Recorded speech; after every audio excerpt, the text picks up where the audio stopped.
વાવ તાલુકાના ઢીમા ગામમાં 400 રૂપિયા ઉઘરાવી સ્મશાન ભૂમિમાં કામ કરાવવા અને પાછળથી મનરેગાનું કામ મંજૂર કરાવીને મજૂરીના રૂપિયા ચાણું કરી જવા વાળો શખ્સ કોણ?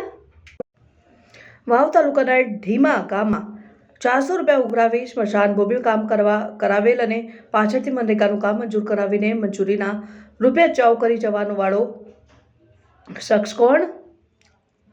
વાવ તાલુકાના ઢીમા ગામે મેઘવાળ સમાનની સ્મશાન ભૂમિના એક ઘરથી 400 રૂપિયા ઉઘરાવીને રૂપિયાનો ચાવ કરી જવાવાળો શખ્સ કોણ?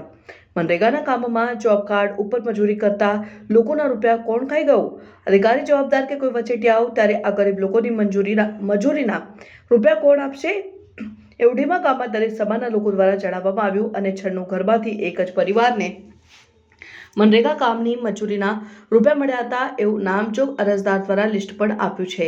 જુમાબેન બેજરાભાઈ, વારીબેન જગતાભાઈ, ભાણીબેન બેજરાભાઈ, મેણીબેન, શારદાબેન, દુધાભાઈ, હરખાભાઈએ જ એક પરિવારને મનરેગા કામની મજૂરી મળી હતી ને આવો અન્યાય કેમ તેવું લોકમુખે ચર્ચા. મારું નામ કાંતિભાઈ અમરાભાઈ ચૌહાણ છે અને અમે અહીંયા સ્મશાન ભૂમિની અંદર એ લોકોએ અમને સેવા માટે બોલાવેલા અને અમે સેવા કરેલી 10 દિવસ ચારખા રૂપિયા બધું કટિંગ કરાવ્યું અને પાછળથી આ લોકોએ મનરેગાનું કામ કરાવ્યા અને કૌભાંડ કરેલું છે. આમાં માસ્ટર બનાવરા અને અધિકારીઓ બધાએ લોકોની છેડવણી કરેલી છે અને આજ સુધી એનો કોઈ હિસાબ મળેલો નથી અને આ લોકો બધા પૈસા તમામ ખાઈ ગયેલા છે અને અમારા 80 થી 90 ઘર હોવાના કારણે બધા લોકો પાસેથી ઘર દીઠ 400 રૂપિયા ઉઘરાવી અને આ લોકોએ પૈસા લઈ અને કૌભાંડ કરેલું છે. રૂપિયા કોણ લઈ ગયું ભાઈ? વર્તાભાઈ શંકરભાઈ ચૌહાણ. બરાબર. ને ક્યાં વાપર્યા? એમણે ખાલી જેસીબીથી ઝાડખા કટવરાવી બધો કચરો નિકાલ કરી અને પાછળથી મનરેગાનું કામ કરી અને કૌભાંડ કરેલું છે. ખોટા બિલ બનાવી અને આગળ રજૂ કરી અને એમના પરિવારના ખાતામાં જમા કરી આવેલા તમામ મનરેગાના પૈસા જેટલા આવ્યા ને એટલા એમના પરિવારના ખાતામાં જમા થયેલા છે. એ પરિવાર અહીંયા કામ કર્યું ખરી? એમના પરિવારનો કોઈ વ્યક્તિ આવેલ નથી. સમાજના તમામ લોકો આવી અને કામ કરેલું છે. મારું નામ ચૌહાણ ભૂપેશકુમાર બાબુભાઈ છે. હું ઢીમાનો વતની છું. અમારી સ્મશાન ભૂમિમાં બાવળિયાને એવું બધું હતું તો 96 ઘર ચૂલા દીઠ 400 રૂપિયા ઉઘરાવીને એ બાવળિયાની બધું કામ કરેલું છે. આ રૂપિયા કોણે ઉઘરાયા હતા? આ રૂપિયા વર્ધાભાઈ શંકરભાઈ ચૌહાણ એમણે ઉઘરાયા હતા અને પછી નરેગાનું કોમ આવ્યું તો એ કોમ અમે વાહના છોકરાને બધાને હળીભળીને કરેલું છે અને પૈસા એમના પરિવારના ખાતામાં ગયા. પૈસા કોણે ઉઘરાયા હતા? પૈસા વર્ધાભાઈ શંકરભાઈ ઉઘરાયા. બરાબર. કોને આપ્યા પછી?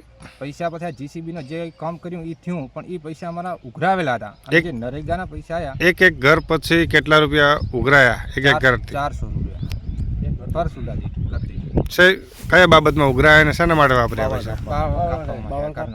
મનરેગા આમાં પૈસા નતા આપ્યા બાવળ કાપવાના? ના, એ પૈસા નહીં આપ્યા અને એ પૈસા આવ્યા ને એ કામ અમે કર્યું પણ એમના ખાતામાં ગયા. મારું નામ વિજયભાઈ ગોવાભાઈ ચૌહાણ.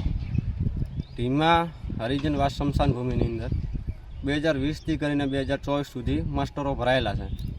એમાં 20થી 2024 સુધીની મેં માહિતી માગેલ છે. હજી સુધી માહિતી મને પૂરતી મળેલ નથી. એની અંદર 2 થી 3 લાખ રૂપિયા પરબારા ઉપડી ગયેલ છે અને સ્મશાન ભૂમિની અંદર જે આ કામ કર્યું એ સમાજના હરિજન વાસ સ્મશાન ભૂમિની અંદર જે કામ કર્યું ને એ હરિજન વાસના આખા પૈસા એકઠા કરી અને જેસીબીનું કામ કરેલ અને વૃક્ષારોપણ કરેલ અને પાછળથી આ લોકોએ મસ્ટરો બનાવી અને આ લોકો આ રીતના પૈસા ગેરકાયદેસર ખાઈ ગયેલ છે. તમે જેમ કહો છો કે 2-3 લાખ રૂપિયા ઉપડી ગયા, શેના આવ્યા હતા અને શેના ઉપડ્યા? મનરેગા યોજનાની અંદર 2020થી કરીને 24 સુધી કામ કરેલું છે આ લોકોએ અને પાછળથી સમાજના આમાં કોઈ સમાજના માણસો ખાઈ ગયા રૂપિયા કે પછી મનરેગાના અધિકારીઓ? મનરેગાના અધિકારીઓ અને પ્લસના માસ્ટર બનાવનાર